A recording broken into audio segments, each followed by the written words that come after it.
Okay.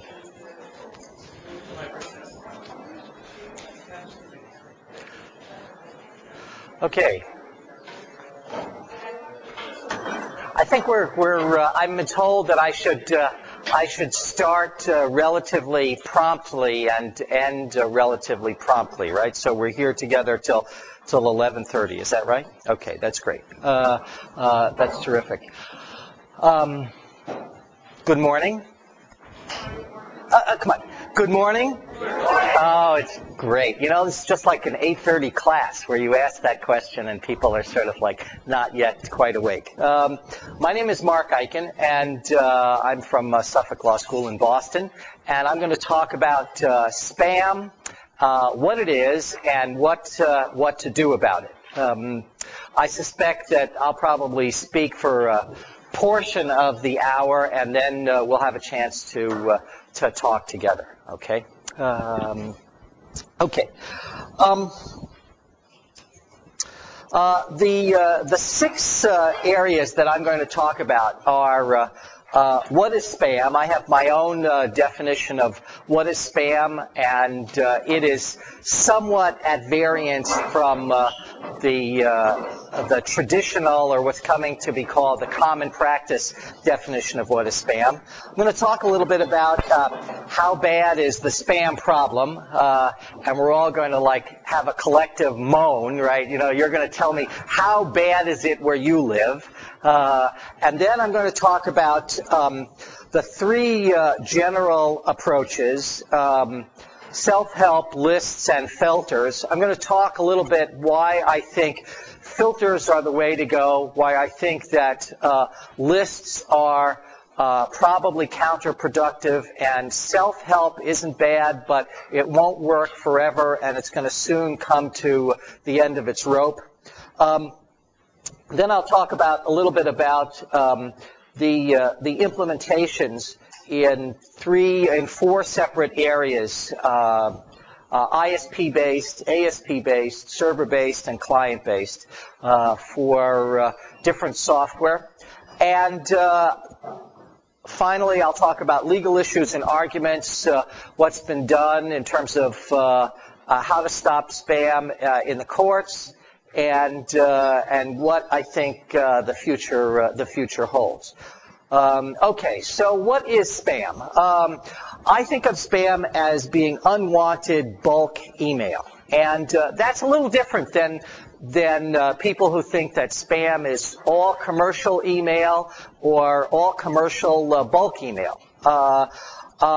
Spam is differentiated in the spam parlance from ham. You know, you have spam and ham, you know, and spam is the stuff that I'm saying is sent by machines and you don't want to see it, regardless of who it comes from. And ham is the good stuff that you want to see, whether it's sent by machines or whether it's sent by your friend or your partner or your students. Let's see. I don't care whether it's sent commercially, and I have a note here that says, if my local synagogue starts sending me email, that's certainly spam, you know, and knowing me, that is true. You know, if they started sending me email, that would be sort of a waste of their time. The most important and difficult problem is to differentiate between what's spam and what's ham. Okay, and to make sure that that differentiation works for each of your users. The problem with differentiating between spam and ham is what I consider to be ham and what I consider to be spam is different from each and every one of you. Okay, I may want to see certain things that you don't want to see, and I may also want to see certain things today that I don't want to see in a couple of weeks. For example, if I'm buying a car, I may want to see all those great car ads that are out there on the net or that come to me by email. Or if I'm refinancing my house, I may want to care about getting all those ads in email from all those online banks that are giving 1% mortgage rates. But once I'm finished financing and once I'm finished buying that car, I don't want to see those anymore. You know, you have your own preferences, and my preferences are going to be different from yours. So we want something that will kill a lot of spam, over 98%. But we want something that will allow the ham to come through. There's nothing worse than false positives. False positives are bad. The other approach to what is spam, okay, is to have us all read all the spam that I got that's not X-rated during the first day when I started to prepare this program, okay? This is spam. You know, it sits, it comes in, it like impedes your life. You know, some people say that, why do you care about spam? You just have to delete it, right? You just hit that delete key. Why is spam so bad? And the reason it's so bad is that it is in your face. It makes email unusable as a user. From the user's perspective, right, it gets in the way. Okay, it's not simply junk mail that is sent postage due.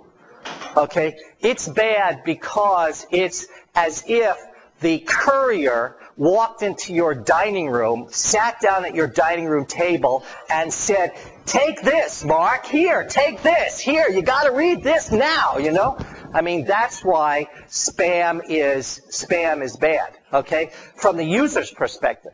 From the systems manager's perspective, it's bad because it fills your mailboxes. It fills your servers. It fills your bandwidth. And from an ISP standpoint, spam is bad because it is clobbering the ISPs in terms of their bandwidth. It's their problem is your problem writ large. Okay, I'll turn this off now, I promise. Okay. How bad is spam technically? The current estimates are that 40% of all email that's sent is spam, and that there's about $10 billion with a B, $10 billion in lost productivity. And, you know, that's the bad news. You know, the thing about spam is there's like good news and bad news. Here's the good news and the bad news, okay?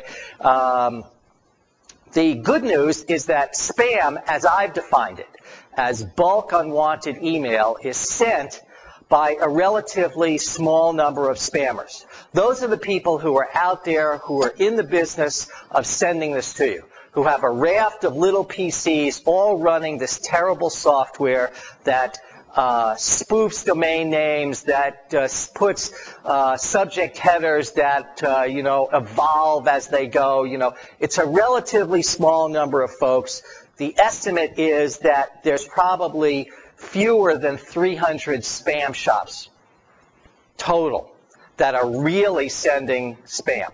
These people are the people who do it for a living. These are not, you know, the folks in the next office who send around sort of a joke email, you know, to all the friends on their mailing list.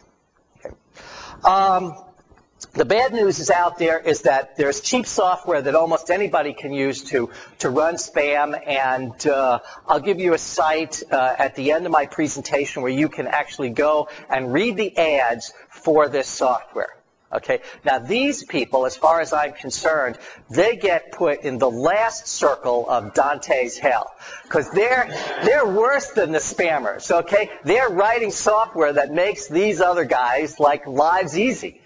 You know, they have advertisements, you know, it'll steal your favorite domain. It'll, you know, like it'll send, you know, like 10 million messages an hour, you know, that kind of stuff. You know, like they'll even collect, they have software out there that'll sort of bot, you know, out on your favorite websites and collect, you know, all the email addresses. So, you can, I'll give you a place where you can go and read this for yourself. It's really, it will make your hair stand on end forever. That's the bad news. The good news is that most ISPs are very sensitive to this issue because it clogs their bandwidth as well, right? It makes their lives hard as well. And so they are reluctant to allow users to use them as a base for spamming. And that's the good news. And then the bad news is that I will argue to you that spam, as we move forward, is going to look a lot more like real email. Okay? I don't know whether you've noticed this, but I have noticed this in the last probably 3 or 4 months. Spam that used to advertise, like, cheap Florida vacations, that sort of things, now come in as the subject header, now come in with a header that says, hello, or check out my website, or, read all about my new list program. So the easy ways to detect spam are going down the tubes. Okay? The good news is that spam filtering software is getting a lot better, and there's a lot out there that can really help you do your job. How bad is spam socially? Okay, I contend that spam disrupts the social fabric of the internet and the email system that people depend upon. I mean, email is based on a social contract. And I've asked this question to a number of audiences, and it's very interesting, the responses that I get. So I'm going to ask you, okay? What do you think what makes up the social contract that makes email work? And how does spam, let's start with that question. Okay, any takers? Just some suggestions, sir. Connectivity, that people are connected peer-to-peer? Right, I think that's certainly one. Any other takers? You guys in the back row. I'm always sitting in the back, yeah. You have some sort of reciprocity with the person that you're talking with, right? Absolutely, right. Any other suggestions? What makes email work as a social, what's the underlying social contract? Sir?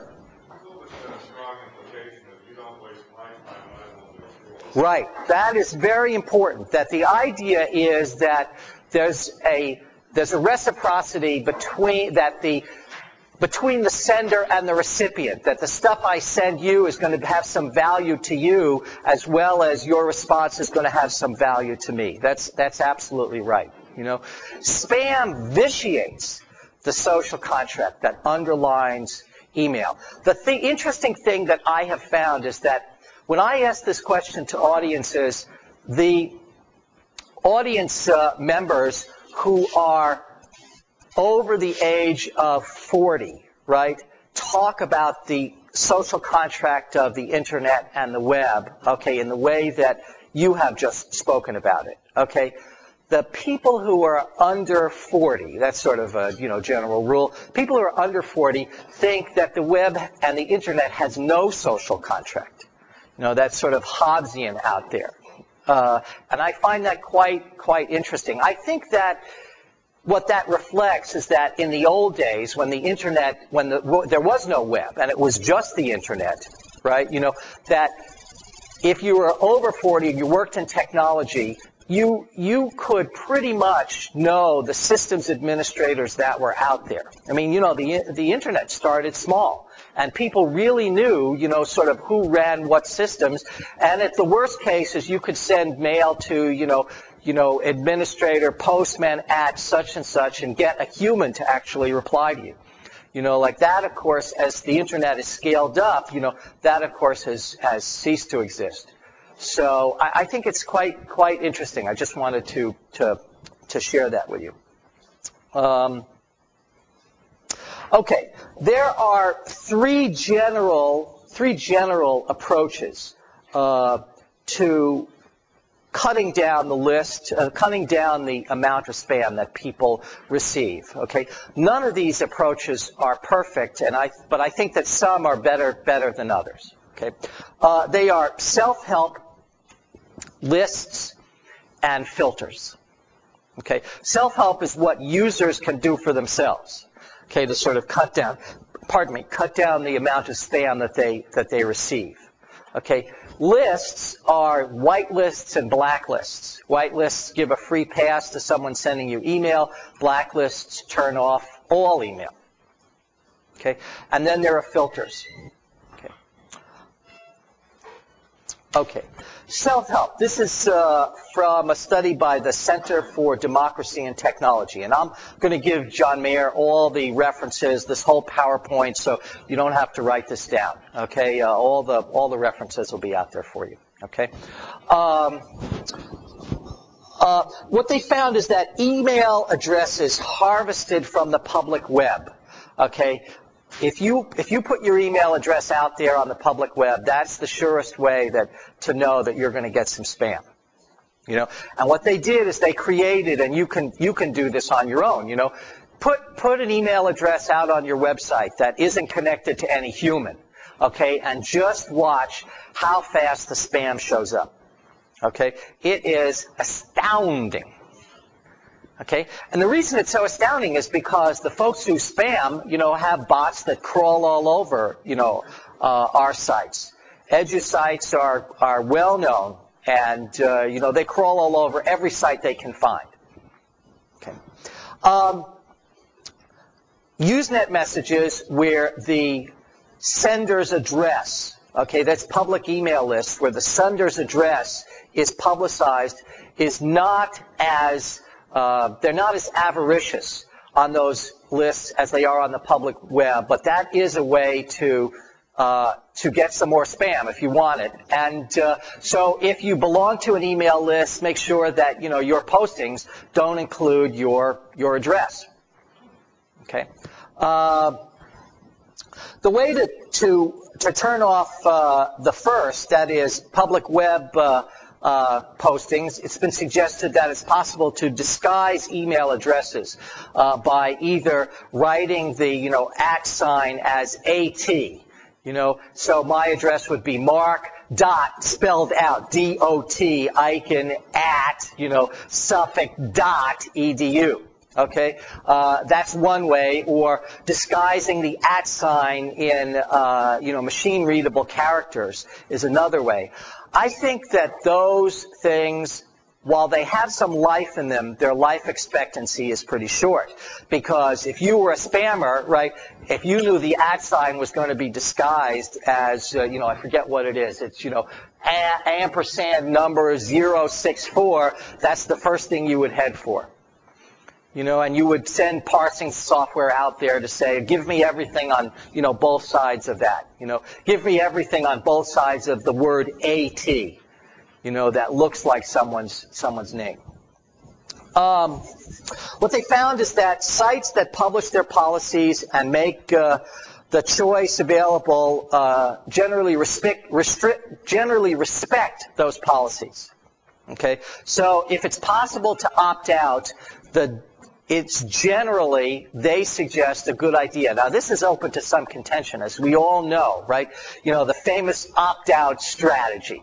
You know, that is, you know, like, click here to opt out, and then you'll get 4,000, you know, spam messages. You know, my experience goes both ways. You know, I feel like, you know, if it's a legitimate, I get spam from Cisco. You know, from Cisco systems, you know, they send me everything, you know, like, and then, you know, from Cisco systems, from companies that you know about, if you hit the opt-out button, the chances are, you know, that they're going to honor that request. Okay, I think I also get spam from, you know, like, you know, enlarge your body parts, you know, that sort of thing, you know, .com, you know, like, you know, have a good time in New York, you know, going to Durham, big guy, call me up, you know, that kind of stuff, you know, and those things, I think, probably opt-out probably isn't going to make your day your life any brighter, you know, like, I always wonder, you know, when I get spam, I always wonder what demographic do these folks think I'm in? You know, like they think I'm in the like sort of bald, musically challenged, old, lonely, poor demographic, you know? I mean, on some days, you know, I can sort of get behind that, you know, like that feels like who I am. But, you know, most days I try not to get too far behind that. The other thing they found is that domain name registration, which is public and which you have to include an email address, generally does not result in you receiving lots of spam. Okay, so that's the good news, especially for people in this room where, many of us are responsible for domain name registration, or we have employees that are responsible for domain name registration.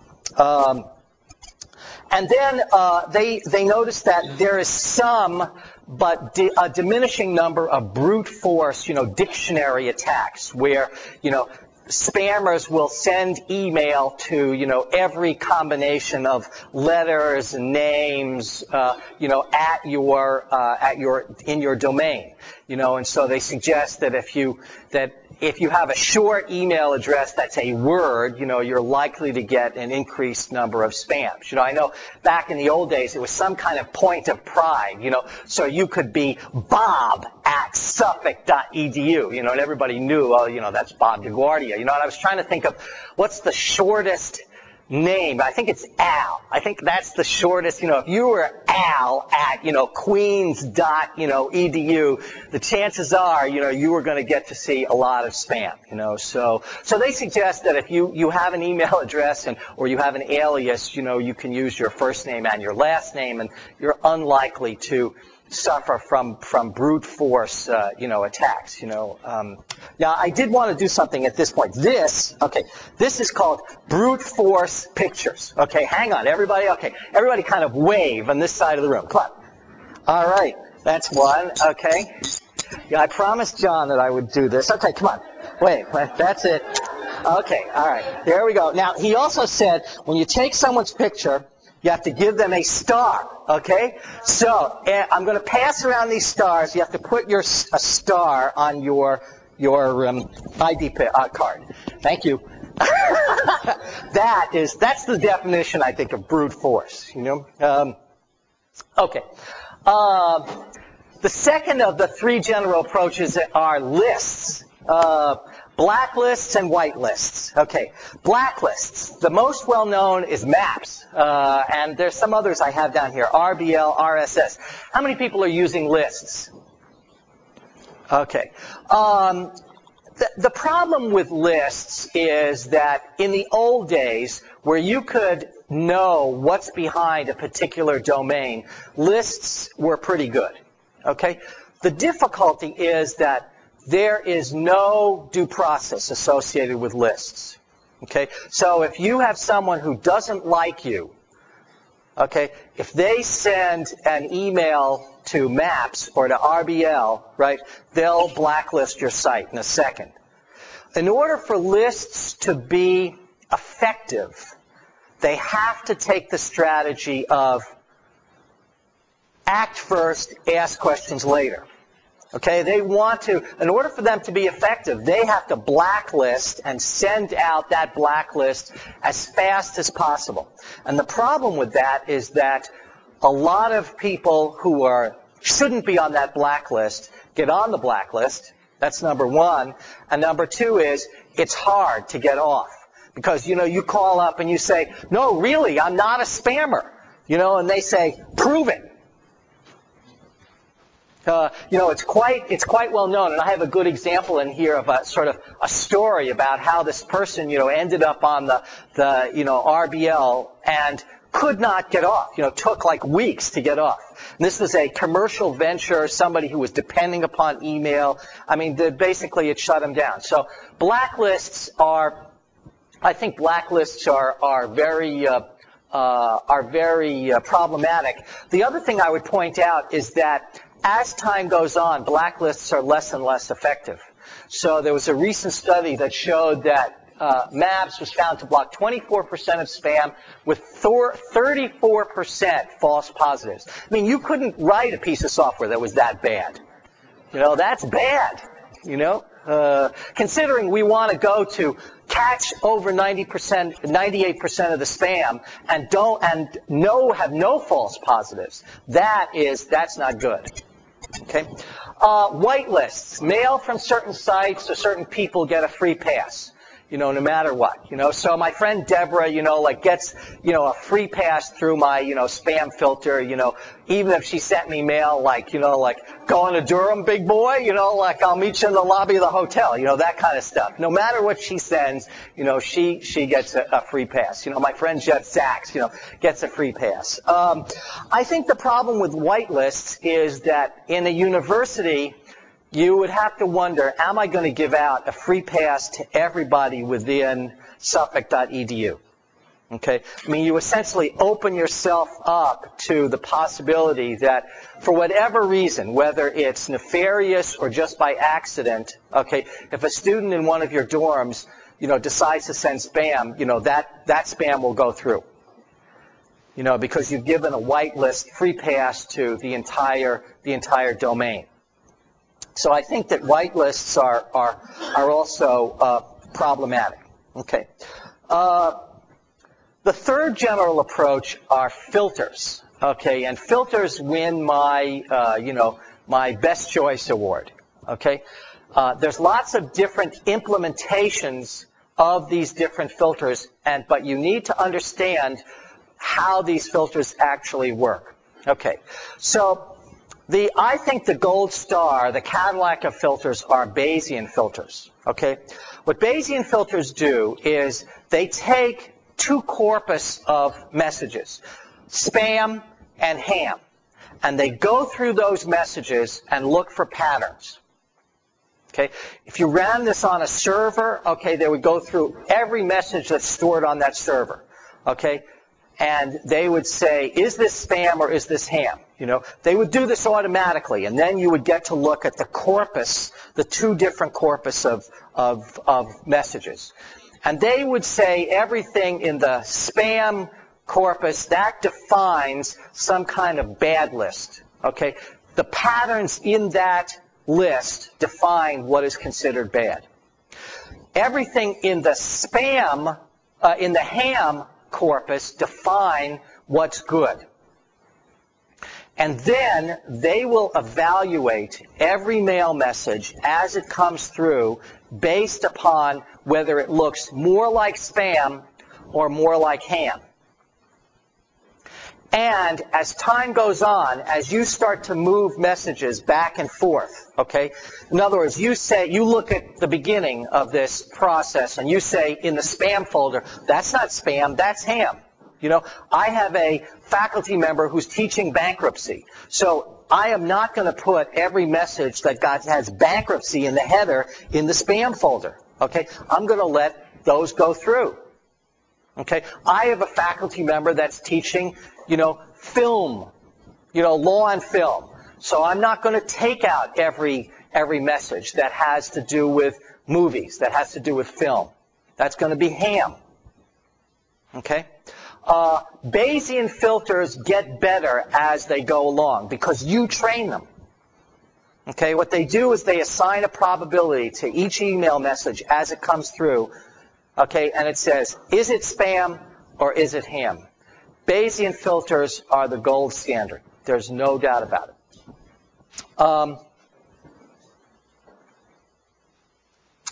The second group of filters are Bypolls Razor, things that are based on Bypolls Razor. Bypolls Razor is a community standard. It says, in our community, we consider the following message as spam. Okay, so you could set up a community within the law school and you could have people marking individual messages as spam. Okay, and Bypolls Razor would then say, everything that looks like these messages, okay, is now considered to be spam. Law school and lawyers seem to get a lot of spam that other people get less of.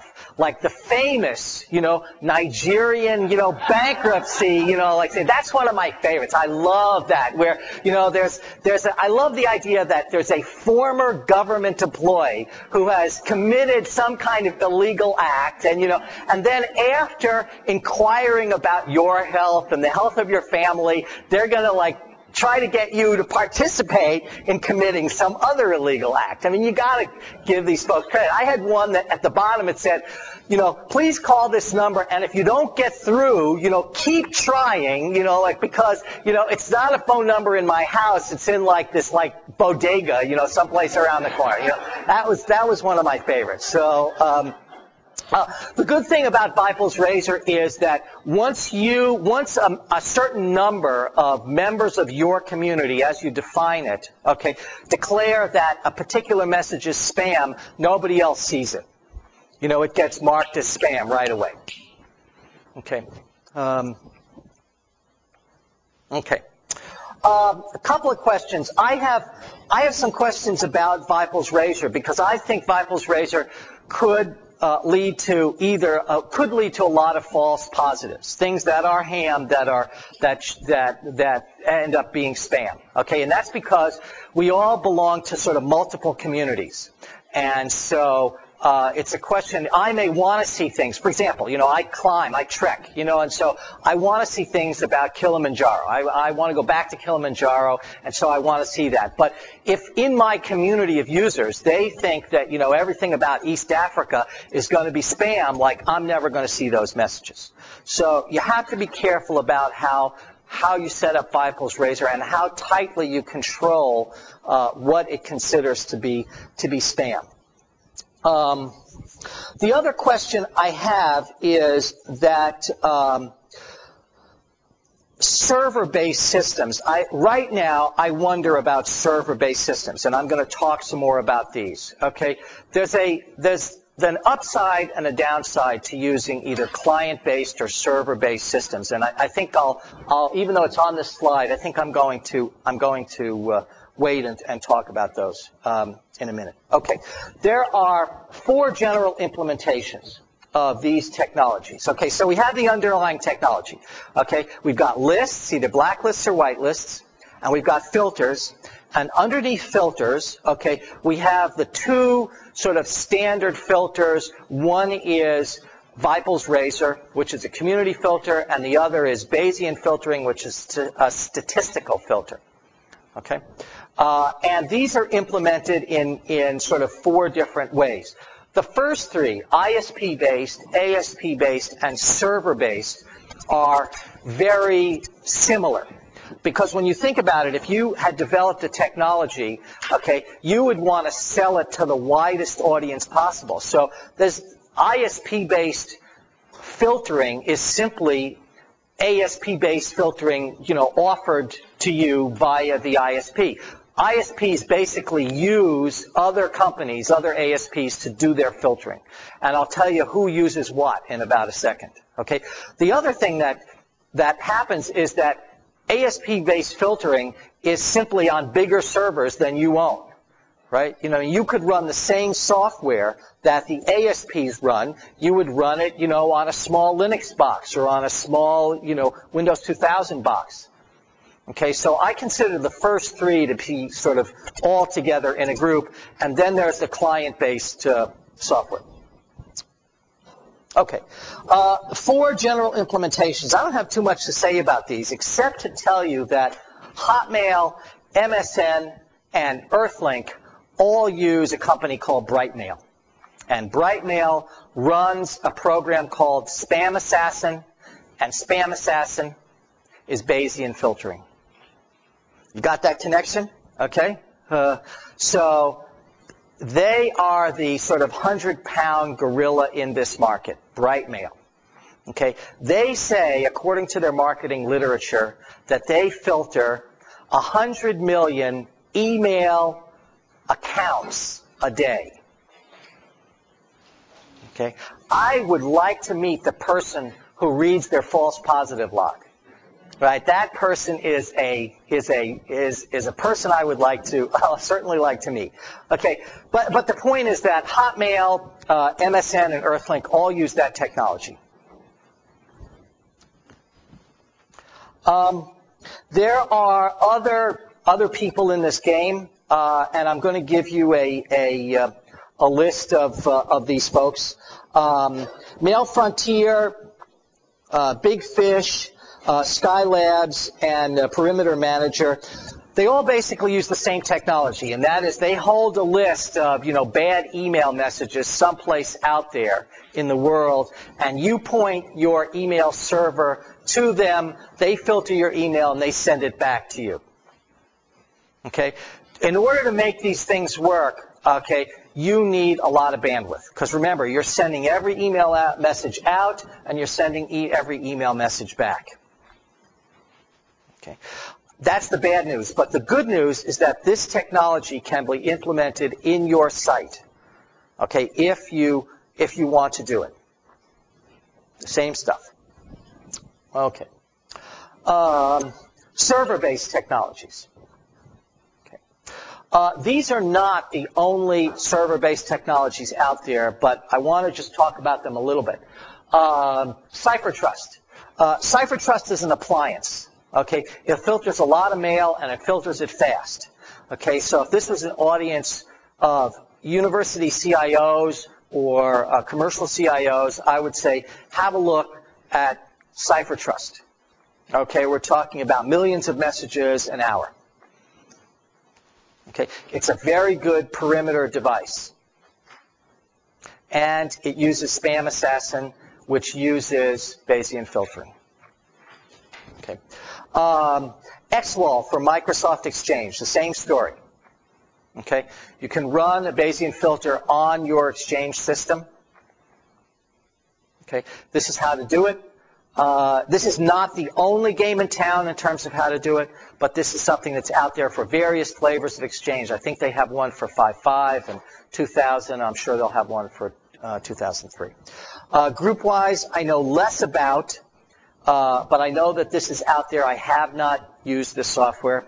I just put it out there for folks who are using GroupWise as their mail backend. And then there's Spam Assassin. Spam Assassin is sort of the original kind of, parent program.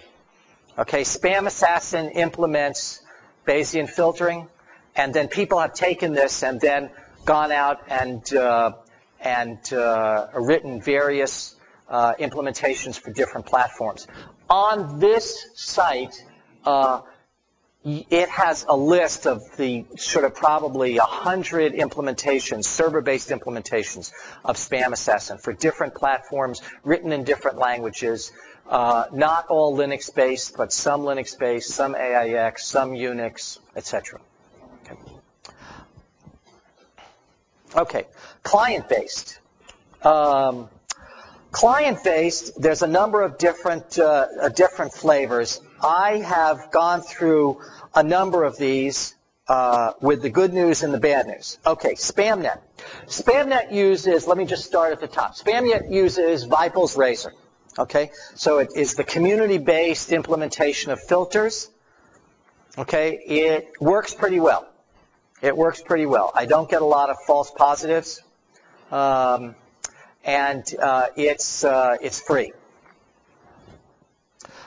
It snaps into Outlook. Spam Bully uses Bayesian filtering. Okay, it's a commercial product.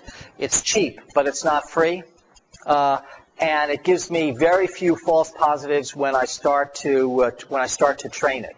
It takes about a week to train. It also snaps into Outlook. The other implementation in an Outlook client is Spam Butcher. That's a freeware product. I've found that less trainable. It gives me more false positives when I use it inside of Outlook. So I recommend this, even though you have to sort of pay a little bit for it. Okay, client-based. McAfee. McAfee purchased Spam Assassin Pro and has promised to integrate it into their desktop suite. It isn't out there yet. Spam Assassin Pro was the sort of implementation, the client-side implementation of Bayesian filtering. So you have to wait. They say it's available now, but it isn't available now. They're talking about sort of coming soon to a Staples near you. Okay, so when it comes out, we'll have a look at it. Norton Internet Security, unfortunately terrible. Really does not work. I think it does not filter spam. I'm not sure. I don't even know what technology they're using. I tried Norton Internet Security. I wasn't happy with the results. Lots of false positives, lots and lots and lots of false negatives. It was almost like I didn't have a spam filter. Let's see. Junk Spy. Junk Spy works, is actually a piece of software that actually runs on the client's system. Okay, so that, it eats their email from as a POP server, and then it sends it on the client system to whatever client they're using, whether it's Eudora or Outlook or whatever. So, takes it off your server, filters the email on the client's box, and sends it out. It's sort of, if you have folks that like fooling with this kind of software, then this is the sort of thing for you. Coming in Eudora. Eudora doesn't have Bayesian filtering, but it will. Mac OS, for you Mac fans, has an internal spam engine. I have not used it, I confess. And there's also a plugin for Macintosh clients, which is supposed to be pretty good. Mozilla fans, there's a Bayesian filter for Mozilla. And then for you folks with a lot of time on your hands, you can go to SourceForge and write your own. Okay, you can take this technology and sort of look under the hood and actually sort of write your own spam assassin piece of software. Legal issues. Well, let me summarize by saying the upside and the downside of client and server-based implementations. Okay, obviously, in the best of all possible worlds, you would want to keep the spam outside your network. Okay, you don't want it filling up people's mailboxes. You don't want it taking up bandwidth in your network. The problem with doing that is that it's very difficult to contune the things that make it possible to keep it outside your network. Okay, it's very difficult to respect the email wishes of different people. What I see as spam, you're going to see as ham. Okay, so the upside of server-based implementations is it keeps the spam outside the network. The downside is that you're going to get a lot of calls from faculty members who say, my friend Bob, sent me this love letter. How come it's not in my email box? Where is it? Or I'm working on a client matter that has to do with pornography, First Amendment. Okay, and this person sent me all their email. How come it's not here? And so it's very hard to tune server-based implementations. The downside of client implementations you all know, and that is, when you install something on people's client systems, there's a certain amount of training for users and there's a certain amount of upkeep, et cetera, et cetera. Okay, so there's no perfect solution here. Okay, and you need to decide in terms of your institution and your hierarchy of values and how many people you have to do support, which makes sense to you. Okay, I do think that filtering is the way to go and listing is not the way to go. Okay. Okay, legal issues and arguments.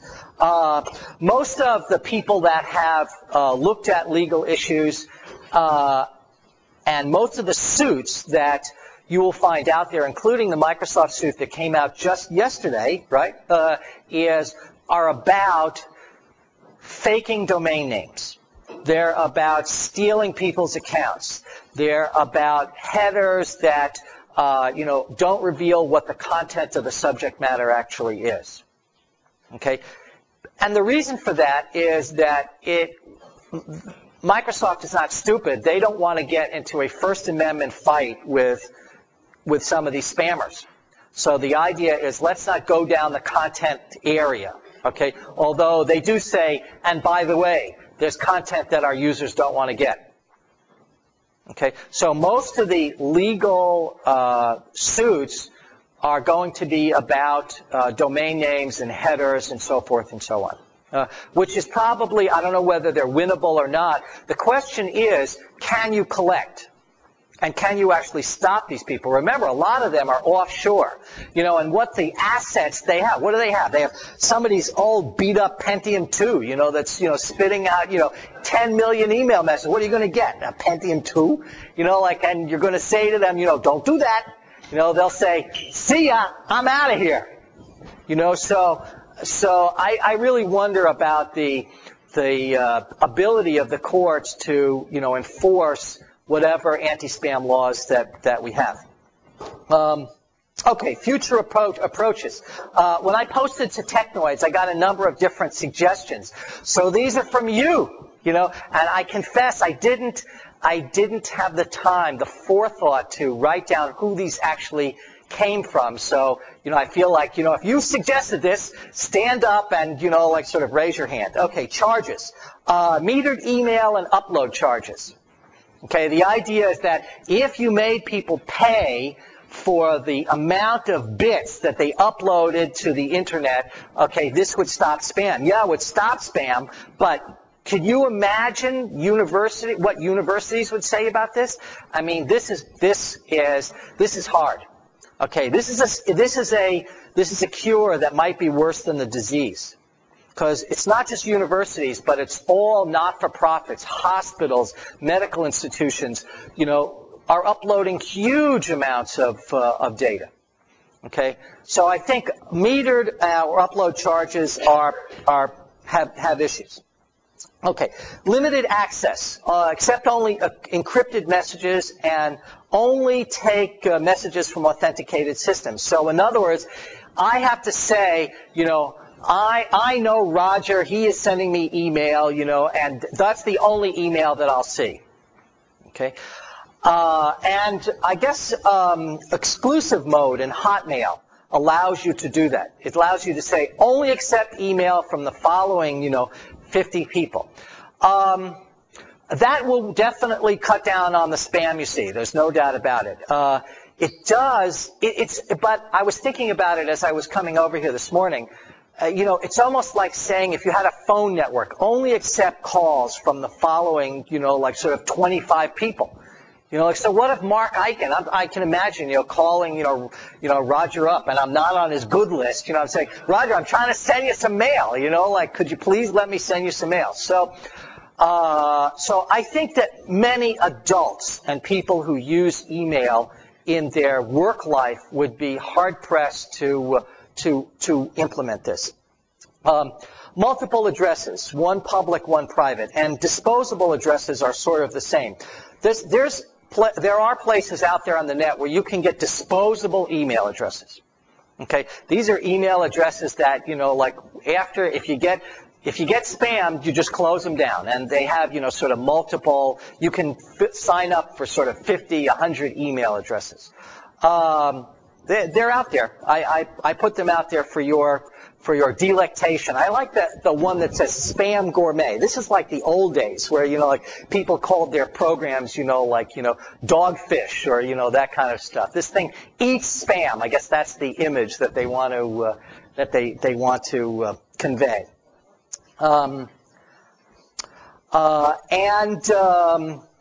Legal approaches, the last one. Lawrence Lessig in Stanford has suggested, and Zoe Lofgren, who is the Democratic congresswoman from San Jose, has proposed a bill which incorporates a number of the following different provisions. The one that has caught people's eye is bounty hunting, where the first person that turns in a spammer gets 20% of whatever the government manages to collect. So if, the government manages to collect the Pentium 2, you get the monitor. That's what you get. Okay? The other thing I have to, as I was walking over here, I was thinking, to myself, if somebody knew that one of these spammers knew that I was the bounty hunter that actually closed them down, okay, I can only imagine what spam I might get. I might be on the star, the triple star list. I'm not sure whether this bill is going anywhere, but it is something to keep your eye out for. Definitely something to keep your eye out for. Okay, additional references. The best single source and statement on spam is Paul Graham's website. Paul Graham's a really smart guy and sponsored the conference at MIT in the fall that I attended with about 300 people in the room, all who cared a lot about spam. I think if you had that conference again, you'd need a lot bigger room because everybody cares about spam. Spam is a big, big, big issue. Okay, the president of Earthlink came to that conference and said that Earthlink was spending, something in the order of $10 million a year trying to cut down on spam. That is big money.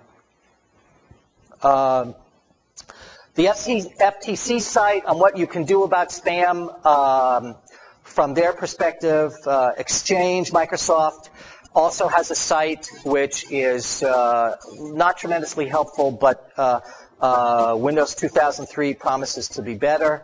If you want to read Zoe Lofgren's bill, it's on her website. Paul Vixie is one of the people that runs RBL. And although I don't subscribe to RBL as a way of dealing with spam, he does have an interesting statement about what he considers to be the social context for the internet. And that's actually worth reading. Let's see, the Center of Democracy and Technology, why am I getting all this spam? What I talked to you about in terms of individuals, what individuals can do, basically comes from that report. And then we have the recent suit that AOL won against CN Productions for spamming. And then the Microsoft suits, and then PC Magazine, which devoted a good portion of the February 25th issue to how you stop spam. Okay, I think I had a little note to myself. It says, the same issue has a review of dating sites and a full-page ad for better sex video series, all of which should generate a lot of spam. And I thought, is this ironic or not? What can I tell you?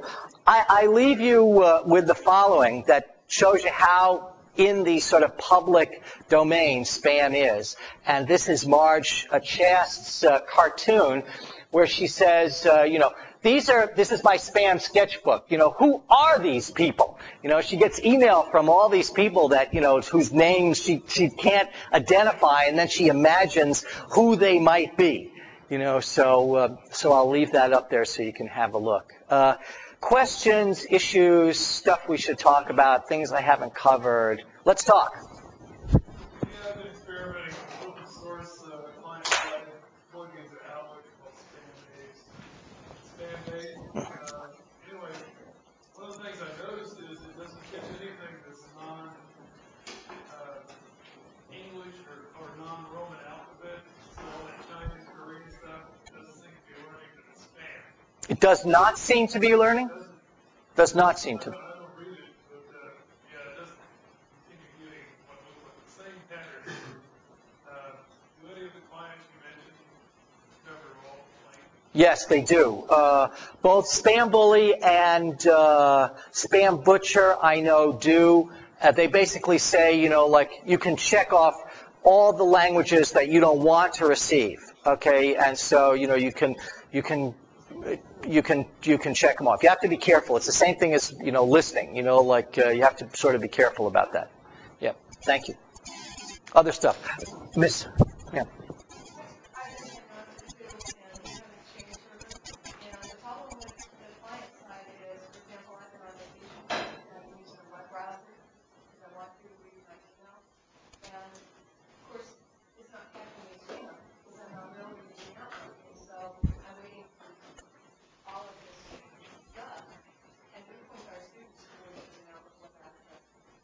Right. Right. I think if you're using, the question is, or the issue is, if you use a client-side program that's plugged into Outlook, when you use OWA, Outlook on the web, to get to the Exchange box, you're going to see all that spam, and that's absolutely right. If you point, in that instance, I would definitely suggest some kind of server-based implementation like XWAL. Definitely. Yes. Yeah.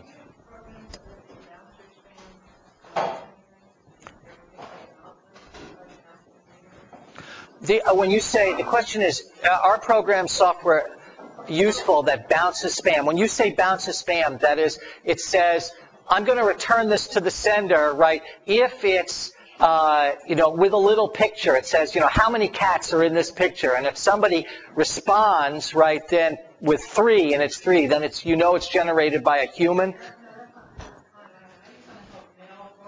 Yeah.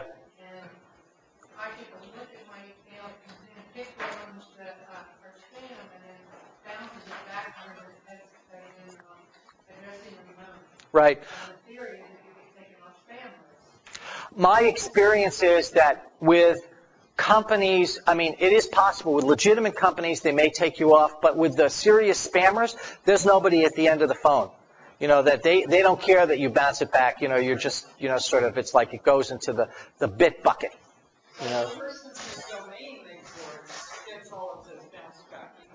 That's true, and that's true. And so with people who are stealing domains, it's possible that they may have some effect. That's right. Sir.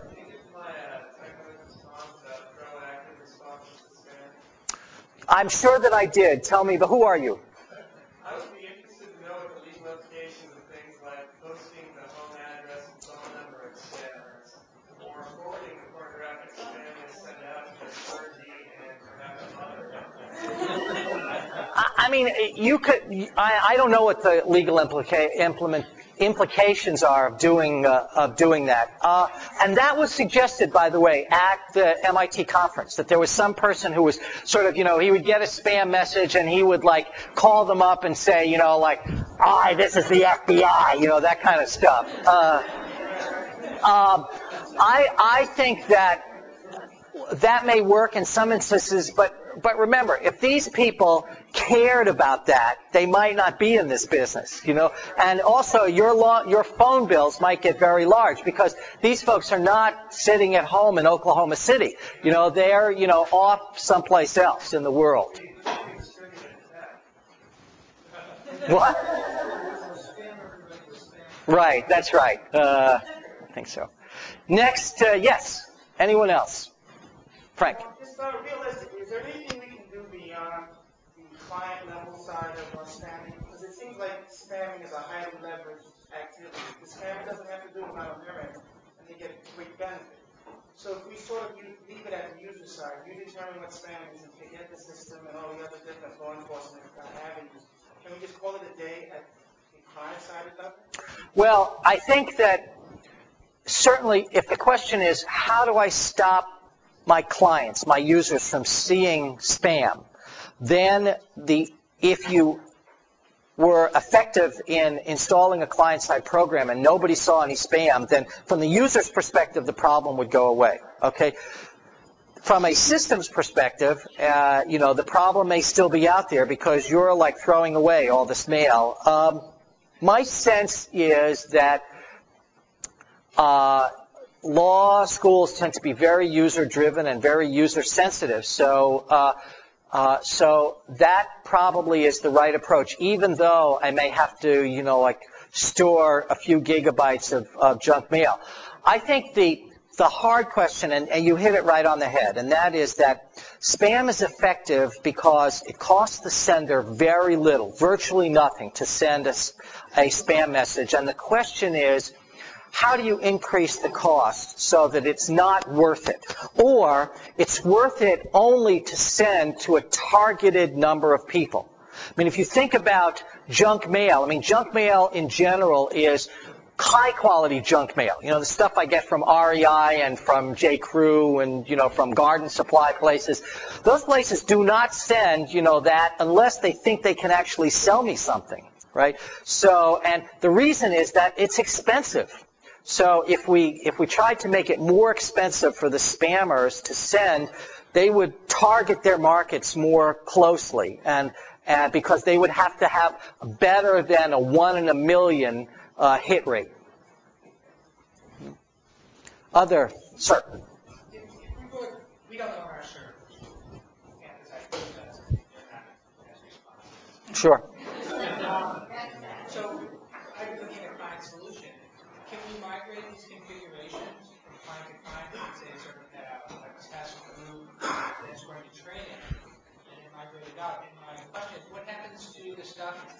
that gets filtered? Does it go to deleted items? No. Oh, I'm sorry. I didn't mean to interrupt. So how could an individual, if I give them, this is our standard, training version of what our spam says. But you need to check and train it yourself. What happens to the bags?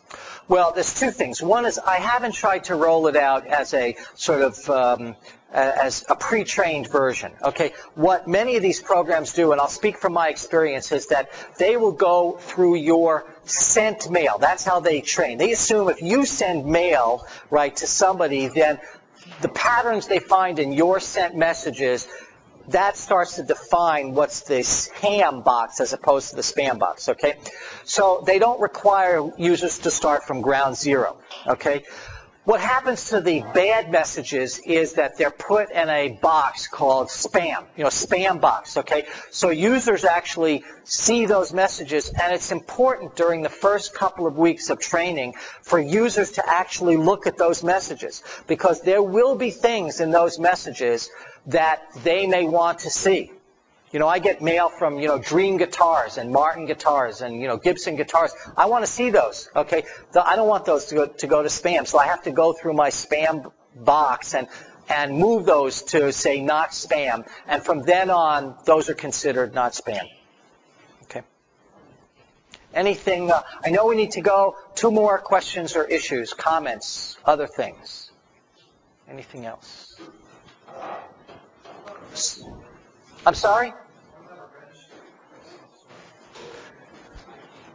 The question is, what about a registry? Tell us more about that.